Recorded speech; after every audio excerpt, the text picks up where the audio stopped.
अस्सलामु अलैकुम वरहमतुल्लाहि वबरकातुहू।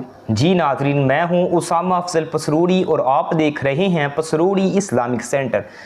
आज हम बात करेंगे, क्या बरा गोश्त खाने से जादू जिन्नात के असरात हो सकते हैं? क्या बरा गोश्त खाने से जादू जिन्नात आप पर दोबारा अटैक कर सकते हैं? दरअसल आमिल क्यों रोकते हैं बरा गोश्त खाने से? इसकी एक वजह यह है, वो अजमाली और जलाली परहेज़ कर रहे होते हैं। जमाली और जलाली परहेज़ करने के दौरान वो अपने मरीज़ों को भी इस बात की तलकीन करते हैं कि अगर आपने बरा गोश्त खा लिया या आपके घर में बरा गोश्त आ गया तो हम जो आपका इलाज कर रहे हैं वो किसी किस्म भी आपको फ़ायदा नहीं दे सकता। दरअसल हकीकत बात क्या है, इसकी एक वजह यह है कि वो जो आमिल है नाम नहाद रूहानी मुआलिज का जो नाम इस्तेमाल कर रहा है, वो उन जिन्नात उन शयातीन से मदद ले रहा होता है जो ईसाई या हिंदू होते हैं। और हिंदुइज़म में वो गाय को अपनी माता मानते हैं, उसकी पूजा पाठ करते हैं, इसलिए वो उसका गोश्त वो शयातीन के साथ उनका मुआहदा होता है। आपने ना खुद बरा गोश्त खाना है ना अपने मरीज़ों को खिलाने हैं, यानी ना खुद आपने बरा गोश्त खाना है ना अपने मरीज़ों को इसकी इजाज़त देनी है।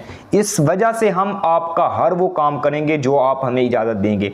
दरअसल वो मुअक्किलात को कैद नहीं करता, वो खुद उन शयातीन के कब्ज़े में आया होता है, खुद शयातीन ने उसको अपने कब्ज़े में लिया होता है, वो उनके साथ मुआहदा करता है। अगर आपने इतने दिन अगर ना गोश्त खाया, अपने मरीज़ों को ना खिलाया, फिर हम आपकी बात मानेंगे। अगर आपने इतने दिन गुस्ल ना किया, आपने इतने दिन नमाज ना पढ़ी, आप का जिस्म अगर पलीद रहा, तो फिर हम आपकी हर बात मानने को तैयार हैं।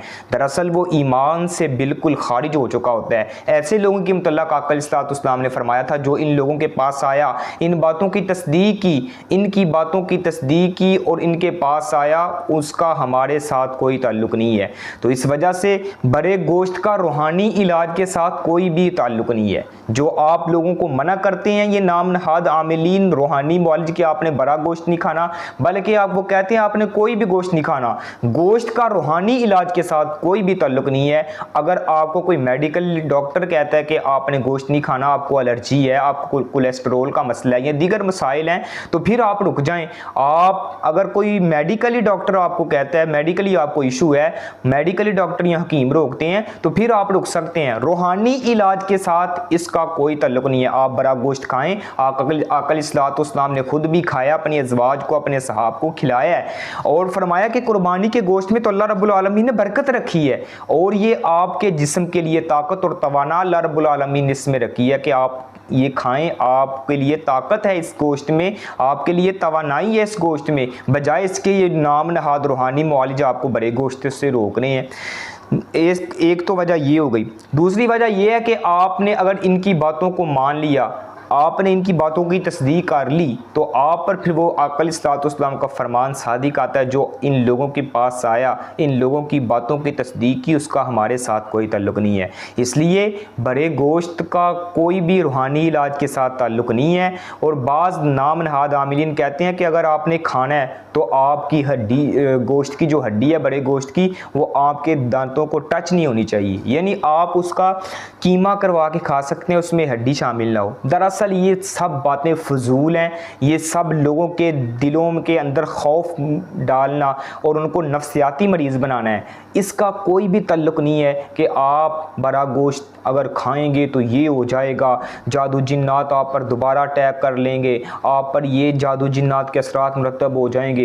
ये सब बातें हैं और आपको दीन से दूर किया जा रहा है। आपके दिलों के अंदर खौफ डाला जा रहा है, आपकी इज़्ज़तों को, आपके माल को और आपके जनाब इन तमाम चीज़ों को बटोरा जा रहा है और आप जो हैं मासूम हैं और आप उनकी बातों पे लगे हुए हैं। दरअसल बड़ा गोश्त खाना आका अलैहिस्सलाम की सुन्नत है। आका अलैहिस्सलाम ने खाया है, अपनी अज़वाज को खिलाया है और अपने सहाब को खिलाया है, आपके सहाब ने खाया है। और कुर्बानी के गोश्त में अल्लाह रब्बुल आलमीन ने बरकत रखी है। ये शयातीन, ये नाम नहाद जादूगर जो हैं, दरअसल ये उन शयातीन से मदद ले रहे होते हैं जो हिंदू हैं और हिंदुइज़म में इसकी पूजा पाठ की जाती है, इसकी इबादत की जाती है। इसलिए वो अपने मुआलिजीन को रोकते हैं, मुआलिजीन आगे अपने मरीज़ों को रोकते हैं। इस वजह से इसका कोई भी ताल्लुक़ नहीं है कि आप گوشت کھائیں یا نہ کھائیں، روحانی علاج کے ساتھ اس کا کوئی تعلق نہیں ہے۔ آپ کھائیں گوشت، اگر آپ کو کوئی منع کرتا ہے سمجھ لیں، اپنے ذہن میں سوچ لیں کہ یہ جو بندہ ہے اس کا ایمان مجھے ٹھیک نہیں لگ رہا۔ روحانی علاج کے ساتھ تو بڑے گوشت کا کوئی تعلق نہیں ہے، کسی گوشت کا کوئی بھی تعلق نہیں ہے۔ اگر کوئی آپ کو میڈیکلی ڈاکٹر منع کرتا ہے کہ آپ کو الرجی ہے یا آپ کو کولیسٹرول کا مسئلہ ہے، دیگر مسائل ہیں، تو پھر آپ رک سکتے ہیں، کوئی حکیم روکتا ہے۔ دوسری بات یہ ہے کہ اب یہ نہ سمجھ لیں کہ روحانی علاج کے ساتھ اس کا کوئی تعلق نہیں ہے، آپ دن کو بھی کھائیں، رات کو بھی کھائیں، دوپہر کو بھی کھائیں، اتنا کھائیں کہ بس کھا کھا کے آپ کا دوسرے معاملات آپ کو میڈیکل ایشو بننے شروع ہو جائیں۔ ہر چیز کو اس کی حد کے اندر رہ کر استعمال کریں۔ کلونجی میں آقا علیہ الصلوۃ والسلام نے فرمایا شفا ہے، موت کے شفا، ہر بیماری کی شفا کلونجی میں ہے۔ اس کا یہ مقصد نہیں ہے کہ آپ اس کو پائیا دوپہر کو کھائیں، پائیا شام کو کھائیں، پائیا صبح کھائیں، ہر چیز کو اس کی حد کے اندر رہ کر استعمال کریں۔ اللہ رب العالمین ہم کو دین کے صحیح فہم عطا فرمائے اور ہم کو دین کے مطابق زندگی بسر کرنے کی توفیق عطا فرمائے۔ وآخر دعوانا ان الحمد للہ رب العالمین۔